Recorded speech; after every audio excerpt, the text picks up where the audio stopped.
자, 늘 하듯이 인사하고 시작하도록 하겠습니다. 저는 특수교육 임용 공부 시간을 단축시켜드리는 최한솔입니다.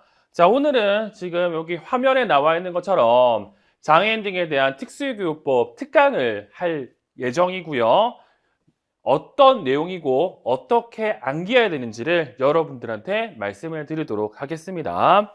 그래서 수업 순서 같은 경우에는 여기 보시는 것처럼 먼저 장애인 등에 대한 특수교육법, 장특법과 관련된 구조와 그리고 이거를 어떻게 이해해야 되는지를 말씀을 드릴 거고요. 그리고 여러분들이 관련된 내용들을 알아야 되는지 핵심 암기 내용을 말씀해 드릴게요. 그리고 마지막으로는 구체적인 암기 방법들을 말씀해 드리도록 하겠습니다.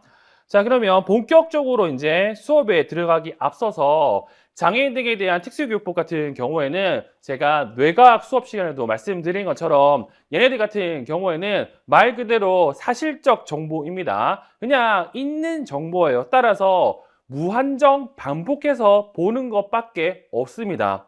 근데 그럼에도 불구하고 우리는 이걸 조금 더 효율적으로 처리하기 위해서 여러 가지 방법들을 쓸 수가 있어요. 그 중에 하나가 뭐가 있냐면 일단 뭐 공부도 전투라고 생각한다고 하면 이런 말도 있죠. 적을 알고 나를 알면 백전백승이다. 그런 의미에서 봤을 때 공부할 때도 내가 어떤 성향인지 알면 좀 더 좋아요. 특히 이러한 있는 그대로 암기해야 될 것들 같은 경우에는 방금 얘기했듯이 본인의 공부 성향 또는 공부 방법을 알면 좀 더 좋거든요. 그런 의미에서 제가 여러분들한테 어떤 간단한 퀴즈를 하나 드렸습니다. 이거 같은 경우에는 제가 여러분들을 위해서 간단하게 만들었 내용이고요. 말 그대로 여기 나오는 것처럼 내가 암기형인지 내가 이해형인지를 확인하는 간단한 퀴즈입니다. 그래서 15가지의 퀴즈로 만들어져 있고 이 퀴즈를 통해서 그냥 쉽게 내가 암기형이냐 내가 이해형이냐 혹은 밸런스를 갖춘 하이브리드형이냐를 알 수 있게 됩니다. 이 장애인들에 대한 특수교육법을 공부할 때는 당연히 이해형보다는 암기형이 훨씬 더 유리해요. 근데 이해형 같은 경우에는 어느 정도 암기만 된다고 하면 이 장특법 문제를 조금 꼬아서 냈을 때 훨씬 더 여러분들이 유리한 측면도 있습니다. 그래서 근본적으로 암기형이든 이해형이든 간에 둘 다 암기를 해야 되고 이해를 해야 되는데 일단 시작할 때는 암기형이 조금 더 유리하다고 생각하시면 좋을 것 같고 그래서 제가 암기형과 관련해서 조언을 그리고 이해형과 관련돼서 조언을 드렸으니까 그 조언에 따라서 한번 공부해 보시면 좋을 듯 싶습니다. 그럼 일단은 먼저 우리는 뭘 볼 거냐? 여기 나와 있는 그대로 이 장특법이 어떤 내용이고 그리고 무슨 내용인지를 우리가 한번 확인할 필요가 있을 겁니다. 그래서 어떤 내용이고 그리고 어떻게 암기해야 되는지를 우리가 좀 볼 필요가 있다라는 거. 자, 이 장애인들에 대한 특수교육법 같은 경우에는요, 여기 언급한 것처럼 2007년에 만들어졌습니다. 그리고 1년 뒤에 2008년부터 이게 시행이 됐는데, 만들어진 지도 꽤 오래됐죠. 그래서 3년 전부터 이거 전면 개정해야 된다고 말이 많았지만, 지금 또한 부분 개정으로 계속 이루어지고 있다는 사실을 기억하시면 좋을 것 같아요. 그래서 현재까지도 지금 어떻게 된다? 지속적으로 이렇게 개정되고 있다는 걸 여러분들이 눈여겨보시면 좋을 듯 싶습니다. 자, 이러한 장애인에 대한 특수교육법 같은 경우에는 어떤 목적이 있느냐 또는 어떤 내용이 있느냐라고 본다고 했을 때 맞춤형 교육 의무화, 그리고 국가 책임 명시, 그리고 대상자 범위 확대, 그리고 통합교육 기반 이런 식으로 크게 정리할 수 있는데 이거는 여러분들이 굳이 외울 필요는 없고요. 어차피 장애인들에 대한 특수교육법 내용을 본다고 하면 충분히 이 내용을 숙지할 수 있을 겁니다. 우리는 장애인들에 대한 특수교육법 이전에도 특수교육진흥법이라는 법이 있었다는 사실을 알고는 계실 겁니다. 왜? 통합교육 시간에 확인을 할 거니까. 일단 특수교육진흥법 같은 경우에는 말 그대로 특수교육을 좀 합시다라는 의미였고 지금 보고 있는 장애인 등에 대한 특수교육법 같은 경우에는 합시다보다는 구체적으로 어떻게 해야 되고 이때 국가는 어떻게 무엇을 해야 될지가 지금처럼 이렇게 명시가 되어 있다는 사실을 기억하시면 좋을 것 같아요. 그래서 지금까지도 이렇게 개정이 되고 있습니다. 그래서 나중에도 얘기하겠지만 장애인들에 대한 특수교육법 같은 경우에는 시험 문제가 재밌게도 개정된 내용 위주로 나옵니다. 그렇기 때문에 계속적으로 여러분들은 뭐 해야 된다? 팔로우를 할 필요가 있습니다. 그래서 해야 될 게 하나가 있어요. 어떤 걸 해야 되느냐? 네.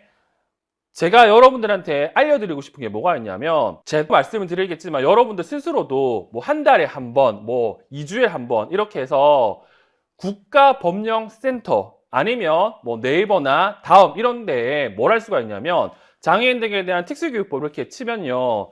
장애인들에 대한 특수교육법 관련된 내용이 떠요. 그러면 거기 들어가가지고 이게 개정이 될 내용인지 아니면 개정된 내용인지를 확인할 수가 있습니다. 그런 것들을 통해서 개정 사실 여부를 여러분들이 스스로가 한번 확인할 필요가 있어요. 그렇게 된다고 했을 때 올해 개정이 된다고 하면 개정될 내용이 시험 문제에 나올 가능성이 아주 크다는 사실을 알 수가 있겠죠. 그러면 효율적으로 공부한다고 했을 때는 그 내용을 여러분들이 우선적으로 기억하시면 좋을 것 같죠.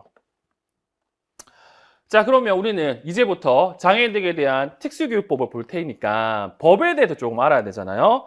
이 법 같은 경우에는 크게 본다고 하면 여기 나오는 것처럼 법이라는 용어가 있고요. 그리고 시행령이라는 내용이 있고요. 그리고 시행규칙이라는 내용이 있습니다. 읽어보시면 법은요. 국회에서 제정한 최상위 법률로 특수교육의 기본 원칙과 방향을 규정합니다. 장애인 등에 대한 특수교육법이 이에 해당합니다라고 돼 있죠. 말 그대로 국회가 입법법을 갖고 있기 때문에 그 입법권을 이용해서 만든 게 법이에요. 그냥 큰 원칙이 정해져 있어요. 자, 시행령 같은 경우에는 대통령령으로 법의 시행을 위해 필요한 구체적인 사항을 정함이라고 돼 있죠. 즉, 법에서는 기본 원칙의 방향을 규정했기 때문에 조금 더 구체적으로 어떤 걸 해야 될지를 정해놓은 게 시행령입니다. 그래서 우리가 알고 있는 장애인 등에 대한 특수교육법 같은 경우에는 당연히 교육부에서 이런 것들을 처리하게 되겠죠. 그 다음은 시행규칙을 해서 법과 시행령의 시행을 위한 세부적이고 실무적인 절차와 기준을 규정한다고 되어 있습니다. 즉, 시행령으로도 구체적인 사항을 얘기할 수 있지만 조금 더 세부적인 절차 같은 것들은 시행규칙이라는 것으로 얘기하고 있다는 거. 그래서 우리는 장애인 등에 대한 특수교육법과 장애인 등에 대한 특수교육법 시행령, 마지막으로 장애인 등에 대한 특수교육법 시행규칙이라는 이 세 가지 내용을 좀 꼼꼼하게 살펴볼 예정입니다. 그리고 시험 문제는 당연히 이 세 가지가 다 우리 시험 문제에 언급이 된다는 사실을 알고 있으면 좋을 것 같아요. 자, 이러한 장애인들에 대한 특수교육법 같은 경우에는 보시다시피 총 6가지 장으로 이루어져 있습니다. 자, 1장은 총칙, 2장은 국가 및 지방자치단체 임무, 3장은 특수교육 대상자의 선정 및 학교 배치, 4장은 영유아 및 초중등 교육, 5장은 고등교육, 6장은 보칙 및 벌칙인데 이 중에서 5장 같은 경우, 고등교육 같은 경우는 대학과 관련된 내용이잖아요. 우리 같은 경우에는 초중등학교 관련된 내용을 다루기 때문에 우리 시험에서 제5장 고등교육이 나온 지가 딱 한 문제가 출제가 되었다는 사실 정도는 알고 계시고 지금은 이 제5장 고등교육 같은 경우는 우선순위에서 좀 벗어난 내용이라고 알고 계시면 됩니다. 그래서 1장부터 6장 중에서 5장을 제외하고는 여러분들이 좀 꼼꼼히 봐주셔야 된다는 사실을 알고 계시면 좋을 것 같아요. 자, 1장 같은 경우에는 법의 목적, 정의, 기본 원칙이 그리고 국가와 지방자치단체 책무, 그리고 특수교육 관련 용어 정리가 나오는데 시험 문제 같은 경우에는 여기 나와 있는 목적과 그리고 정의, 그리고 특수교육 관련 용어 정의 같은 게 시험 문제 꽤 많이 나왔어요. 그리고 2장, 국가 및 지방자치단체의 임무와 관련해서는 이 특수교육 지원센터 설치 운영과 관련된 이 내용, 그리고 특수교육 운영위원회 구성과 관련해서 구체적 내용은 안 해왔지만 특수교육 운영위원회가 어떤 역할을 하는지가 우리 시험에 나왔다는 사실을 기억하시면 좋을 것 같습니다. 그리고 제3장 특수교육 대상자의 선정 및 학교 배치 같은 경우에는 여기 나와 있는 이 전체 내용들이 우리 시험에 단골로 나오는 내용이라는 건 꼭 기억하시면 좋을 것 같아요. 그래서 3장 내용 같은 경우에는 시험 문제 엄청 많이 나오고요. 마찬가지로 4장 내용 같은 경우도 영유아 및 초중등 교육이잖아. 그래서 영유아 부분 같은 경우에는 당연히 유특은 열심히 봐야 되지만 초특과 중특은 그런 게 있구나 정도만 확인하시면 되고, 초특과 중특 같은 경우는 초중등 교육과 관련된 내용을 열심히 봐야 된다는 거. 그래서 의무교육 및 무상교육과 관련된 내용, 통합교육과 관련된 내용, 특수교육 관련 서비스와 관련된 내용들이 영유아 및 초등 그리고 중등 교육과 관련된 내용으로 언급이 됐고, 여기 있는 이 4장 같은 경우에도 3장과 마찬가지로 시험 문제에 엄청 많이 나왔다. 자, 그리고 제6장 같은 경우는 보칙 및 벌칙이라고 해서요. 위에 나와 있는 1장, 2장, 3장, 4장, 5장을 혹시 안 지켰다. 그러면 어떻게 해야 될까와 관련된 내용이라고 보시면 되고, 그래서 권리 구제 절차와 과태료 및 벌칙 규정이 나왔는데, 시험 문제는 이 권리 구제 절차 부분이 우리 시험 문제에 많이 나왔다는 사실을 알고 계시면 될 것 같습니다. 자, 이게 뭐다? 장애인 등에 대한 특수교육법의 전반적인 구조입니다. 그러면 이 구조를 여러분들이 구체적으로 살펴봐야 되잖아요. 그래서 보통 구체적으로 살펴보기 위해서는 요렇게 장애인 등에 대한 특수교육법과 그리고 시행령, 시행규칙을 한꺼번에 봐요. 이런 표를 뭐라고 하냐면 3단 비교표라고 얘기합니다. 이 3단 비교표라는 용어는 아까 제가 말씀드렸던 국가법령센터 이런 곳에도 이런 식으로 표기할 수 있습니다. 그만큼 이게 가장 기본적인 형태라고 기억하시면 좋을 것 같고, 이 표를 보시는 것처럼 이렇게 시행 그리고 그와 관련해서 구체적인 이렇게 번호들이 이렇게 나와 있죠. 그리고 이 번호를 보고 이게 최신 버전인지 그렇지 않은지를 다 확인할 수가 있거든요. 그래서 지금 제가 가져왔던 것 같은 경우에는 2025년 12월 기준으로 이렇게 정리한 내용이고요. 아까도 말씀드린 것처럼 수시로 개정되기 때문에 개정된 내용을 계속적으로 팔로우업 해야 됩니다. 안 그러면 시험 문제에서 조금 손해를 보는 게 생긴다. 그래서 저도 그렇지만 여러분들도 스스로 한번 찾아보는 게 필요하다는 말씀을 여러 번 강조해 드립니다. 자, 그러면 공부할 때는 일단 먼저 장애인 등에 대한 특수교육법 시행령 그리고 시행규칙과 관련된 전반적 내용을 한번 살펴보셔야 됩니다. 그래서 이 내용을 좀 살펴보도록 할게요.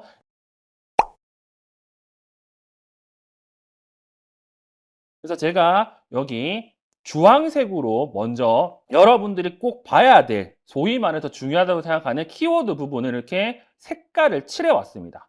그리고 이렇게 파란색으로 뭐 했냐면 기출문제에 나왔던 부분들을 제가 이렇게 표시를 해놨거든요. 그래서 이런 부분들을 여러분들이 먼저 눈여겨보셔야 됩니다. 일단 제1장 총칙이라고 해서 법은 이렇게 돼 있죠. 1조 목적, 이 법은 제18조에 따라 국가 및 지방자치단체가 장애인 및 특별한 교육적 요구가 있는 사람에게 통합된 교육 환경을 제공하고 생애 주기에 따라 장애 유형, 장애 정도의 특성을 고려한 교육을 실시해요. 그들의 자아 실현과 사회 통합을 하는 데 기여함을 목적으로 한다. 눈에 띄는 게 뭐가 있냐면 장애인 및 특별한 교육적 요구가 있는 사람, 다시 말해서 여기 장애인 등이라는 표현을 설명하고 있는 부분이라고 생각하시면 좋을 것 같아요. 즉, 장애인 등에 대한 특수교육법에 의하면 장애인뿐만 아니라 특별한 교육적 요구가 필요한 사람이라고 하면 이 특수교육을 받을 수 있다고 생각하시면 좋을 것 같고, 이러한 특수교육을 받으면 자아실현과 사회통합을 할 수 있다는 사실을 기억하시면 되겠죠. 자, 다음 2조 정의가 나오죠. 이 정의 같은 경우에도 기본적으로 여러분들이 잘 기억해 두셔야 됩니다. 제가 특수교육학 수업을 할 때도 늘 강조하지만 가장 먼저 해야 되는 건 이 정의를 외우는 게 제일 중요합니다. 그래서 법에서도 이 정의가 나오는 부분이 엄청 중요하다고 말씀드릴 수 있어요. 자, 먼저 2조의 1 특수교육. 자, 특수교육이란 특수교육 대상자의 교육적 요구를 충족시키기 위해서 특성에 적합한 교육과정 및 제2호에 따른 특수교육 관련 서비스 제공을 통해서 이루어지는 교육을 말한다. 누가 특수교육이 뭐예요? 라고 물어보면 장애인들을 위한 교육 이어기보다는 법에 의해서는 적합한 교육과정 및 특수교육 관련 서비스 제공이라고 얘기하는 게 가장 좋겠죠. 왜? 법에 정의가 이렇게 나와 있으니까. 이거를 외워달라는 게 제 말이에요. 그래서 특수교육에서 제일 중요한 표현이 여기 나와 있는 적합한 교육과정 그리고 특수교육 관련 서비스라는 것 정도 기억하시면 될 것 같고, 여기서 말하는 관련 서비스는 2에 나와 있죠. 자, 특수교육 관련 서비스란 특수교육 대상자의 교육을 효율적으로 실시하기 위해서 필요한 인적, 물적 자원을 제공하는 서비스로서 상담 지원, 가족 지원, 치료 지원, 지원 인력 배치, 보조공학 기기 지원, 학습 보조 기기 지원, 통학 지원 및 정보 접근 지원 등을 말한다고 되어 있습니다. 그래서 관련 서비스는 이런 거죠. 필요한 인적, 물적 지원. 근데 구체적으로는 상담, 가족 지원 등등이 언급이 된다는 거. 그래서 시험 문제 같은 경우는 얘네들 빈칸 뚫어놓고 채우는 문제가 꽤 많이 출제되었다. 그리고 세 번째, 특수교육 대상자란 제15조에 따라 특수교육이 필요한 사람으로 선정된 사람을 말한다. 쉽게 얘기해서 특수교육이 필요한 사람을 특수교육 대상자라 얘기하고요. 네 번째, 특수교육 교원 같은 경우에는 교원 자격증을 가진 사람으로서 특수교육 대상자의 교육을 담당하는 교원을 얘기합니다. 그리고 보호자는 친권자, 후견인, 그 밖의 사람으로 특수교육 대상자를 사실상 보호하는 사람이라고 얘기하죠. 다시 말해서 부모뿐만 아니라 여러 가지 사람도 보호자라고 얘기할 수 있다는 거.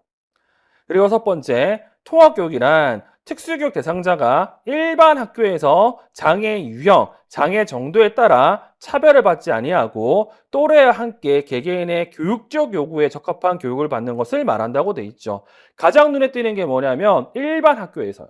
그리고 또래와 함께 교육적 요구에 적합한 교육을 받는 것을 통합교육이라고 합니다. 그냥 똑같이 받는 게 아니라 또래와 함께 자기가 필요한 교육을 받는 걸 통합교육이라 한다.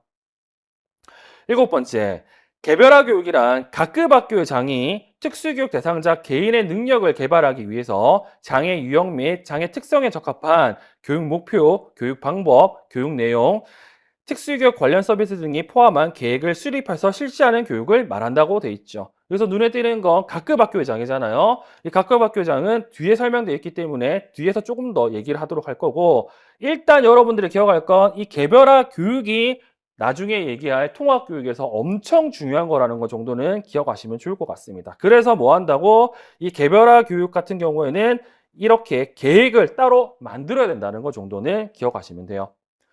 자, 다음은 순회교육이죠. 여덟 번째, 순회교육이란 특수교육 교육 및 특수교육 관련 서비스 담당 인력이 각급 학교나 의료기관, 가정 또는 장애인 복지시설, 아동시설 등을 말한다. 특수교육 대상자를 직접 방문해서 실시하는 교육을 말한다고 돼 있죠. 그래서 순회교육은 특수교육 교육 및 특수교육 관련 서비스 담당 인력이 어디 학교나 의료기관 그리고 가정 등등에 직접 방문해서 실시하는 것을 순회교육이라고 한다. 자, 다음은 아홉 번째, 진로 및 직업교육.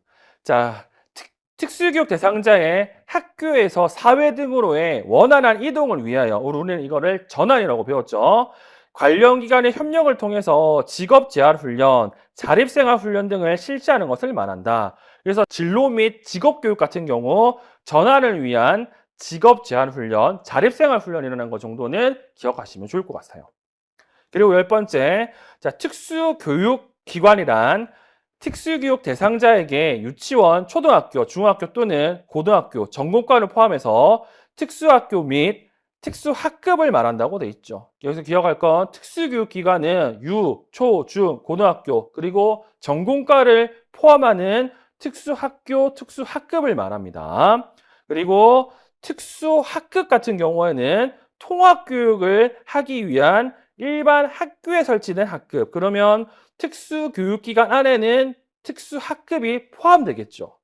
그리고 통합학급 같은 경우에는 특수교육 대상자와 또래 일반 학생이 함께 편성된 학급을 얘기한다고 돼 있죠. 그래서 일반 학교에 특수학급과 통합학급이 동시에 존재한다는 것 정도는 기억하시면 되고, 그리고 12번째, 각급학교란 유치원과 학교를 얘기를 하는데 여기서 여러분들이 기억해야 할 내용이 뭐가 있냐면 각급 학교 같은 경우에는 특수교육 기간을 포함한 조금 더 큰 걸 기억하시면 되는데 여기 나와 있는 전공과는 빼고 얘기한다는 것 정도는 여러분들이 기억하시면 될 것 같습니다.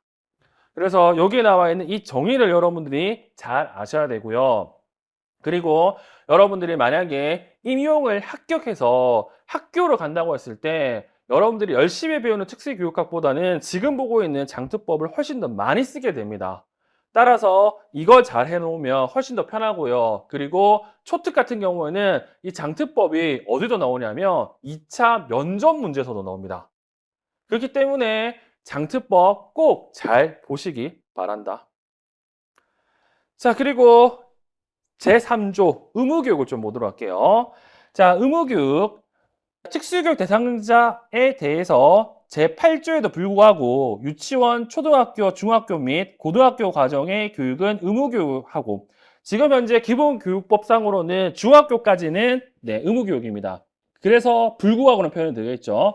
그래서 고등학교 과정까지 포함해서 특수교육 대상자는 의무교육을 한다고 하고요. 그리고 아까 얘기했던 전공과 그리고 3세 미만의 장애 영아 같은 경우는 의무교육은 아는데 원한다고 하면 어떻게 무상으로 나라에서 지원해줘요. 그래서 기억할 건 유, 초, 중, 고 같은 경우에는 의무 그리고 고등학교 졸업하고 전공과 그리고 유치원 들어가기 이전에 3세 미만의 장애 영아는 무상으로 할 수 있다. 이항 만 3세부터 만 17세까지의 특수교육 대상자, 방금 얘기했던 얘네들을 얘기하죠. 의무교육을 받는. 자, 제1항에 따른 의무교육을 받는 권리를 가진다. 다만 출석 일수의 부족 등으로 인해서 진급 또는 졸업을 하지 못하거나 제19조 제3항에 따라 취학 의무를 유예하거나 면제받은 사람이 다시 취업할 때에 그 학년이 취학 의무의 면제 또는 유예받지 아니하고 계속 취업했을 때 학년과 차이가 있을 경우에는 해당 연수를 더한 연령까지 의무교육을 받을 권리를 가진다. 그러니까 쉽게 얘기해서 원래라면 17세까지 받을 수가 있는데 취학을 유예, 미뤘거나 또는 취학을 안 해서 늦게 학교를 갔다고 하면 그만큼 늦게 들어간 만큼을 더해서 의무교육을 받을 수 있다는 게 2항에 대한 내용입니다. 자, 3항 제1항에 따른 의무교육 및 무상교육이 드는 비용은 대통령령으로 정하는 바에 따라 국가 또는 지방자치단체가 부담한다. 당연하죠. 의무교육이기 때문에 무조건 받아야 돼요. 그러니까 그 비용은 나라에서 주는 게 맞겠죠. 그래서 시행령 내용을 보시면 제3조 의무교육의 비용 등과 관련해서 법 제3조 제3항에 따라 국가 또는 지방자치단체가 부담해야 되는 비용은 어떤 비용이냐? 입학금, 수업료, 교과용 도서대금 및 학교 급식비로 한다. 이 국가 및 지방자치단체는 제1항의 비용 외에 학교 운영 지원비, 통합비, 현장 체험학습비 등을 예산의 범위에서 부담하거나 보조할 수 있다. 다시 말해서 이 의무교육 및 무상교육에 드는 비용은요, 기본적으로 이겁니다. 입학금 등등. 근데 이거 말고도 학교 운영 지원비, 통합비 등등은요, 돈이 있으면 도와줄 수도 있어요. 부담하거나 보조할 수 있다는 거. 그래서 이렇게 무조건 해야 되는 것과 할 수 있는 걸 구분해서 여러분들이 기억할 필요가 있다. 자, 제4조 차별금지 1항 각급 학교의 장 또는 대학의 장은 특수교육 대상자가 그 학교에 입학하고자 하는 경우에 그가 지닌 장애 이유로 입학 지원을 거부하거나 입학 전형 합격자 입학을 거부하는 등 교육기회 부여에서의 차별해서는 아니 된다. 쉽게 얘기해서 각급 학교의 장, 대학장은 입학을 못하게 막아서는 안 됩니다. 두 번째, 국가, 지방자치단체, 각급 학교장 또는 대학의장은 다음 각 호의 사항에 관해서 장애인의 특성을 고려한 교육 시행의 목적을 함이 명백한 경우 외에는 특수교육 대상자 및 보호자를 차별해서는 안 된다. 뭔가를 하면 안 돼요. 언제? 교육을 하기 위해서 뭔가 확인하는 것 이외에는 차별하면 안 됩니다. 첫 번째, 제28조에 따른 특수교육 관련 서비스 제공에서 차별. 두 번째, 수업, 학생 자치활동, 그 밖의 교내외 활동에서의 참여 배제. 세 번째, 개별화 교육 지원템에서의 참여 등 보호자 참여에서의 차별. 네 번째, 입학 전형 과정에서의 차별. 다섯 번째, 입학 전학 및 기숙사 입소 과정에서의 보증인 및 서약서 제출의 요구. 여섯 번째, 학생 생활지도에서의 장애인 차별 금지 및 권리 구제 등에 관한 법률 제4조의 차별. 자, 이 여섯 가지가 우리 시험 문제에 언급이 되는데 그 중에서 두 번째, 여기 파란색 표시가 있죠? 얘가 거의 우리 시험 문제의 99%가 시험 문제 나옵니다. 왜 제가 99%라고 얘기하냐면 이 장애인 차별금지 및 권리 구제 등에 대한 법률, 이거 장차법이라고 얘기하는데 이 장차법 또한 딱 한 문제가 출제되었기 때문에 그렇습니다. 그래서 여러분들은 차별금지와 관련해서는 일단 두 번째, 이 2항의 두 번째에 나와 있는 수업, 학생 자치활동, 그 밖의 교내 활동에 대한 참여 배제가 차별이라는 사실을 꼭 기억하시면 좋을 것 같아요. 자, 그리고 2장 국가 및 지방자치단체 임무가 나오죠. 그리고 5조 국가 및 지방자치단체 임무와 관련해서 구체적 내용이 나오는데 얘가 나온 적이 없고요. 아까도 얘기한 것처럼 국가 및 지방자치단체 같은 경우에는 구체적으로 어떻게 한다고요? 뭔가를 준비하는 거겠죠. 그래서 이 관련된 내용 같은 경우에는 뒤쪽에서 제가 좀 더 얘기를 할 거고 일단 이런 게 있구나 정도는 좀 여러분들이 눈으로 한번 확인해 주시면 좋을 것 같고요. 우리는 제 6조 내용을 좀 보도록 할게요. 자, 제6조 특수교육기관의 설립 및 위탁교육이 나와 있습니다. 자, 1항 국가 및 지방자치단체는 특수교육 대상자의 취약 편의를 고려해서 특수교육기관의 지역별 및 장애 영역별로 균형 있게 설치 운영해야 된다. 무조건 해야 된다는 뜻이죠. 그리고 교육부 장관 및 교육감은 특정 분야의 인재 양성을 목적으로 하는 교육을 전문적으로 실시하는 특수학교 이하 특성화 특수학교를 한다를 지정 고시할 수 있다.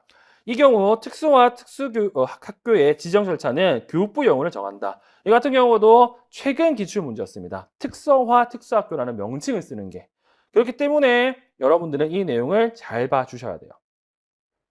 자, 세 번째, 특성화 특수학교의 장은 제17조에도 불구하고 특수교육 대상자의 지원을 받아 특수교육 대상자를 선별할 수 있다. 이 경우 특성화 특수학교의 장은 필기시험에 의한 전형을 실시해서는 안 된다. 눈에 띄는 건 필기는 안 된다. 자, 4항 국가 및 지방자치단체는 국립 또는 공립의 특수교육기관이 부족하거나 특수교육 대상자의 의무교육 또는 무상교육을 위해서 필요한 경우에는 사립의 특수교육기관에 그 교육을 위탁할 수 있다. 즉 나라에서 또는 지방자치단체에서 원래라면 특수교육을 해야 되잖아. 이게 안 되면 사립에 위탁한다는 거. 자, 5항 제4항에 따라 특수교육을 위탁한 경우에는 해당 특수교육기관의 교육 여건이 국립 또는 공립 특수교육기관의 수준에 미달되지 아니하도록 지원한다. 당연하겠죠. 뭔가 대신 해달라고 하면 그만큼을 해줘야 될 거 아니야. 자, 그리고 제6항, 제4항에 따라 위탁교육, 제5항에 따른 지원 또는 비용 부담 등에 관해서는 시행령에 따르고 시행령 내용을 보면 제4조 위탁교육과 관련해서요. 1항, 교육감은 특수교육 대상자에 대한 교육을 사립 특수교육기관에 위탁할 때에는 관할 구역에 있는 사립 특수교육기관의 교육 여건, 교육 가능한 인원, 교육기간 등을 관해서 그 특수교육기관의 장과 협의해야 된다. 그냥 막 하는 게 아니라 협의해야 된다고요. 자, 2항 교육감은 특수교육 대상자의 교육을 위탁한 사립 특수교육기관에 대해서 국립 또는 공립 특수교육기관과 같은 수준의 교육을 할 수 있도록 운영비, 시설비, 실험실습비, 진로 및 직업교육비, 교직원의 인건비, 그 밖에 특수교육에 대한 필요한 경비를 지급해야 된다고 나와 있죠. 다시 말해서 뭔가 부탁할 때에는 비용을 제줘야 되잖아. 그 비용이 이런 것들입니다. 그리고 이제 여러분들이 아셔야 될 건 이제부터 뭐가 나오냐면 국가 및 지방자치단체뿐만 아니라 교육감이라는 용어가 나오잖아요. 그래서 기억할 건 자, 우리는 우리나라에서 교육과 관련된 가장 큰 행정부 수반은 교육부 장관이죠. 그리고 서울시, 그리고 경기도, 그리고 부산시 등등 이렇게 지방자치단체에서 교육과 관련된 가장 큰 권한을 가진 사람은 교육감입니다. 재미있는 건 교육부 장관은 우리 국민 또는 시민들이 뽑지 않습니다. 대통령이 지명을 하지. 근데 교육감 같은 경우에는 선거로 뽑잖아요. 그래서 재미있는 건 교육감 관련해서는 교육감들이 뭔가 본인만의 얘기를 많이 합니다. 그래서 2차 때 이것들을 많이 반영하려고 얘기도 하고요. 일단 중요한 건 네, 기본적으로 나라를 대표해서 교육부 장관이 뭔가를 얘기를 하면 이걸 열심히 하는 사람은 지역에서 교육감이고, 이 교육감이 모든 걸 할 수 없기 때문에 일반적으로 중학교, 초등학교, 유치원 과정과 관련된 일은 누구한테 시키냐면 교육장이라는 사람한테 시켜요.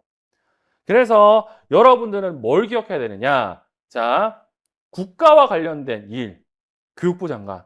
그리고 시도 또는 시군구와 관련해서 일을 할 때는 교육감 또는 교육장이 담당한다는 사실을 여러분들이 기억하시면 좋을 것 같습니다. 그 내용들이 반복적으로 뒤에서 언급이 돼요. 자, 다음은 시행규칙이고요. 제1조의 2, 특성화 특수학교의 지정 절차와 관련해 가지고 이런 내용들이 나오는데, 얘 같은 경우는 생긴 지 얼마 안 됐어요. 자, 장애인들에 대한 특수교육법 제6조 2항의 전단에 따른 특정 분야의 인재 양성 목적으로 하는 교육을 전문적으로 실시하는 특수학교, 특성화 학교로 지정받으려는 특수학교의 장 또는 법인은 다음 각 호에 포함된 신청서를 작성해서 교육감한테 제출한다고 나와 있죠. 왜? 교육감이 그 지역의 대빵이니까. 그래서 이런 것들을 제출해야 돼. 여기서 중요한 건 이런 걸 제출한 다음에 뭐 한다고? 중앙특수교육운영회 그리고 시도특수교육운영회 심의를 거쳐가지고 이거 할 수 있는 없냐를 판단하게 됩니다. 그래서 좀 이따가 얘네들이 어떤 역할을 하는지 제가 말씀을 드릴 건데, 여기서 중요한 건 네, 특정 지역에서 교육을 대표하는 사람이 방금 얘기했듯이 교육감이라는 사실을 여러분들이 꼭 기억하시면 될 것 같고, 그리고 여기서 특정 분야의 인재 양성을 목적으로 만든 게 특성화 특수학교라는 사실을 잘 기억해 두십시오. 자, 다음 제7조 위탁교육기관의 변경 신청. 1항 제6조 2항에 따라 교육을 위탁받은 사립의 특수교육기관에 취약하고 있는 특수교육 대상자 또는 그의 보호자는 해당 특수교육기관의 교육활동이 매우 불량하거나 특수교육 대상자의 특성에 맞지 아니해서 특수교육 대상자의 교육에 현저한 지장을 주고 있다고 판단할 때에는 교육장 또는 교육감에게 그 사유를 구체적으로 명시해서 취약하고 있는 교육기관 외에 교육기관에 취약할 수 있도록 교육기관 변경을 신청할 수 있다. 그러니까 쉽게 얘기해서 교육감이 부득이하게 이 학생을 사립에 맡겼어. 근데 특수교육 대상자 또는 그 보호자가 가만히 보니까 이 사립이 너무 교육이 불량해. 그리고 교육감이 우리 애를 맡겼는데 우리 애의 특성에 맞지 않은 거야. 쉽게 얘기해서 우리 애는 지적장애인데 시각장애 학교를 보낸 겁니다. 이럴 경우는 어떻게 한다고? 교육장 또는 교육감에게 이거 잘못됐다고 얘기하고 교육기관 변경 신청할 수 있어요. 여기서 나오는 교육장 또는 교육감은 방금 얘기한 것처럼 유, 초, 중은 교육장에게, 그리고 고등학교는 교육감에게 이 사실을 알릴 수 있다.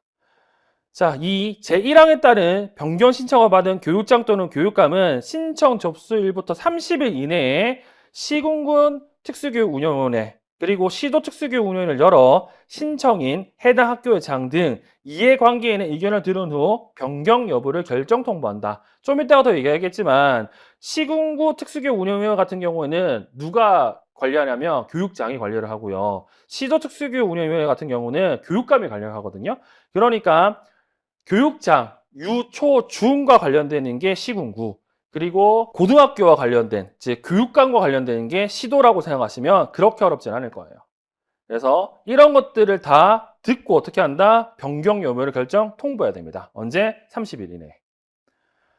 다음 8조 교원의 자질 향상. 자, 국가 및 지방자치단체는 특수교원의 자질 향상을 위한 교육 및 연수를 정기적으로 실시해야 된다. 2. 국가 및 지방자치단체는 특수교육 대상자의 통합교육을 지원하기 위해서 일반 학교의 교원에 대해서 특수교육 관련 교육 및 연수를 정기적으로 실시해야 된다. 쉽게 얘기해서 국가 및 지방자치단체는 특수교육 교원에 그리고 일반 교원의 연수를 잘 해야 돼.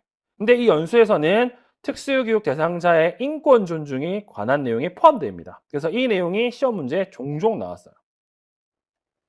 제5조 교원의 자질 향상과 관련해서 자, 교육부 장관 및 교육감은 통합교육에 대한 이해를 높이기 위해서 일반 학교의 교원에게 연수를 받게 하는 경우 특수교육에 관한 내용을 포함한다. 쉽게 얘기해서 특수교육 전공자가 아니면 잘 모르잖아. 그러니까 이들에게는 특수교육에 대한 내용을 포함해서 가르쳐야 되고요.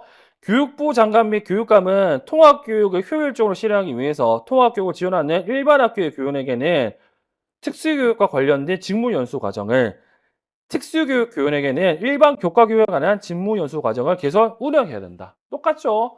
내가 모르는 거, 저 사람이 모르는 거 알려준다는 게 지금 이 교원의 자질 향상과 관련된 내용이고, 이 2학 내용 또한 우리 시험 문제 많이 나왔다.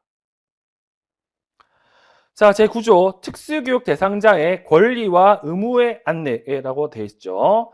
국가 및 지방자치단체는 제15조 제1항 각 호에 장애를 가지고 있는 사람을 알게 되거나 제5조의 15조에 따라 특수교육 대상자를 선정할 경우에는 2주 이내에 보호자에게 해당 사실과 의무 교육 또는 무상 교육을 받을 권리 및 보호자의 권리 책임 등을 통보해야 된다. 눈여겨봐야 될 게 2주 이내에 보호자에게 무상 교육 또는 의무 교육을 받을 권리와 그리고 네 책임도 알려주라는 게 지금 구조에 나와 있습니다.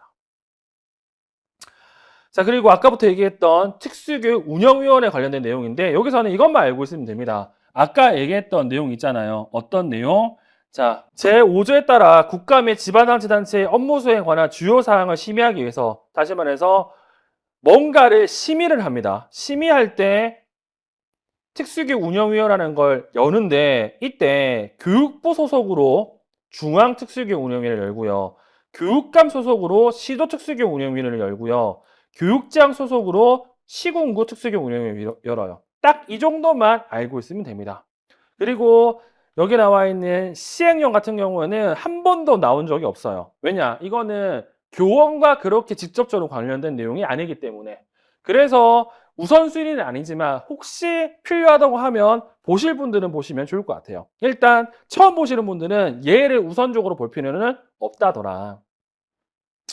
다음 제11조 특수교육 지원센터의 설치 운영과 관련해서, 자, 1항 교육감은 특수교육 대상자의 조기 발견, 특수교육 대상자의 진단평가, 정보관리, 특수교육 연수, 교수 학습활동의 지원, 특수교육 관련 서비스 지원, 순회교육 등을 담당하는 특수교육 지원센터를 시도교육청 및 모든 하급교육행정기관에 설치 운영해야 된다. 중요한 건 교육감, 그 지역의 대빵이 무조건 만들어야 됩니다. 이 제1항에 따른 특수교육 지원센터는 시도교육청, 하급교육행정기관이나 특수학교, 그리고 특수학급이 설치된 일반 초중고등학교, 그리고 관공서에 설치할 수 있습니다. 설치해야 합니다. 그래서 시험 문제에도 이 특수교육 지원센터의 역할, 그리고 어디 설치하는지가 시험 문제 종종 나왔다. 제7조 특수교육 지원센터의 설치 운영과 관련해서 1항 교육감은 법 제11조에 따른 특수교육 지원센터를 설치할 때 그 업무를 수행할 수 있는 독립된 공간을 확보해야 된다. 네, 이게 중요하죠. 따로 줘야 돼요. 2항 교육감은 특수교육 지원센터가 그 업무를 효율적으로 수행할 수 있도록 담당 업무를 전담하는 특수교육 분야의 전문 인력을 배치해야 된다. 그래서 따로 있어야 합니다. 전문 인력이. 자, 3항 교육감은 지역의 지리적 특성 및 특수교육의 수요 등을 고려해서 필요한 경우에는 하나의 하급교육행정기관에 2개 이상의 특수교육 지원센터를 설치 운영할 수 있다고 돼 있죠. 그래서 몇몇 지역 같은 경우에는 특수교육 지원센터가 몇 가지씩 있는 경우가 있습니다. 그리고 네 번째, 특수교육 지원센터는 담당 업무를 효율적으로 수행하기 위해서 관련 기관과의 연계 체제를 구축해서 협력해서 업무를 수행해야 된다. 그래서 몇몇 일 같은 경우에는 이렇게 협력을 통해서 진행하기도 합니다. 그리고 다섯 번째, 교육감은 특수교육 지원센터의 진단평가 과정에서 장애가 의심되는 영유아 또는 학생이 이전에 의료적 진단을 받지 않은 경우에는 이에 대한 의료적 진단을 보건소, 병원 또는 의원에 의뢰해야 된다. 즉 얘가 특수교육 대상자로 지정받기 위해서는 의료적 진단도 필요하거든요. 이걸 안 했다고 하면 교육감이 이곳에서 의뢰할 수 있습니다. 만약에 교육감이 그렇게 의뢰를 하면 그 비용은 당연히 교육감이 내야 되겠죠. 자, 그리고 제12조 특수교육에 관한 연차 보고서. 자, 교육부 장관은 특수교육의 주요 현황과 정책에 관한 보고서를 매년 정기국회 개회 전까지 국회에 제출해야 된다. 중요한 건 교육부 장관은 매년 국회에 줘야 돼요. 그리고 이 국회에 주는 연차 보고서 안에는 특수교육 대상자의 인권 침해 실태가 포함되어 있어야 됩니다. 그래서 실태와 관련해서 제13조 교육부 장관은 특수교육 대상자의 배치 결과, 특수교육 교원의 수급 계획 등 특수교육 정책의 수를 위한 실태 조사를 3년마다 실시하고 그 결과를 공표해야 된다. 그래서 교육부 장관은 3년마다 이것들을 어떻게 조사해서 얘기해 줘야 돼요. 그래서 이거 보면 특수교사가 얼마나 뽑힐지 확인할 수 있어요. 이항 교육부 장관은 대학에 취학하는 장애 학생의 교육 여건을 개선하기 위해서 장애 학생의 교육 복지 실태를 3년마다 실시해서 그 결과를 공표한다. 이것도 3년 만이죠. 그리고 사망 교육감은 특수교육 대상자의 인권 보호를 위해서 인권 침해 실태에 관한 조사를 대통령령으로 정한 바에 따라 매년 실시해서 그 결과를 교육부 장관에 보고한다. 그래서 보면 교육감은 매년 이거를 어떻게 조사한 다음에 교육부 장관한테 전달하고 교육부 장관 이거를 3년치를 모아가지고 3년치를 모아서 국회에 보고한다는 것 정도 기억하시면 될 것 같습니다. 이렇게 정도 여러분 선생님들이 기억하시면 될 것 같아요. 됐죠? 자, 그리고 4항 교육부 장관 및 교육감은 제1항부터 3항까지의 규정에 따른 실태조사를 위해서 필요할 경우 관계 중앙행정기관의 장, 지방자치단체의 장, 그리고 공공기관의 장, 그 밖에 관련 법인 또는 단체장에 대해서 자료를 제출 또는 의견 진술을 요청할 수 있다. 이 경우 요청받는 자는 정당한 사유 없으면 이에 협조줘야 된다. 내라면 내라는 거지. 그래서 구체적으로 어떤 걸 해야 되느냐, 실체 조사와 관련해서 이런 내용들이 들어가 있고 이 내용 또한 한 번도 나온 적은 없습니다. 그래서 한번 읽어보시는 걸 추천해 드립니다. 자, 그리고 제13조 2 인권 침해 사건의 신고 시스템의 구축 및 운영과 관련해서 1항 특수교육 대상자에 대한 인권 침해 현장을 보거나 그 사실을 알게 된 자는 학교 등 관계기관에 이를 즉시 신고해야 된다. 무조건 이렇게 해라는 의무가 있는 겁니다. 자, 2항 교육감은 특수교육 대상자에 대한 인권 침해 사건의 신속한 신고 및 발견을 위해서 신고 시스템을 구축 운영해야 된다. 이 신고 시스템 만들어 놔야 돼요. 3항 교육감은 제2항에 따른 신고 시스템을 통해서 인권 침해 사건을 접수할 때에는 소속 공무원으로 하여금 해당 인권 침해 사건을 조사하게 할 수 있다. 이 경우 조사 방법 및 절차 등은 대통령령으로 정한다고 돼 있고, 그리고 4. 교육감은 인권 침해 사건 조사 결과를 교육부 장관에게 보고해야 된다. 만약에 인권 침해가 발생한다. 그러면 교육부 장관에게 따로 얘기를 해야 된다. 제8조의 2 인권 침해 사건의 조사 법 제13조 2 제3항에 따른 조사는 서면 조사와 현장 조사의 방법으로 실시할 수 있다. 2. 교육감은 법 13조 2 제3항에 따른 조사를 할 때에는 조사의 목적과 항목 등을 포함한 조사 계획을 미리 조사자에게 통보해야 된다. 왜 하는지 알려줘야 된다는 거죠. 3. 교육감은 법 제13조 2 제3항에 따른 조사에 필요한 자료의 제출이나 의견의 진술을 학교 등의 관계기관에 요청할 수 있다. 제4. 교육감은 법 제13조 2 제3항에 따른 조사에 필요하면 관계 전문가를 참여하게 해서 의견을 청취할 수 있다. 이렇게 되어 있습니다. 그래서 이 부분 같은 경우에도 아직 시험 문제가 안 나왔지만 이 정도는 여러분들이 알고 있으면 될 것 같아요. 자, 그리고 제3장 특수교육 대상자의 선정 및 학교 배치 같은 경우에는 조금 쉬었다가 진행하도록 하겠습니다.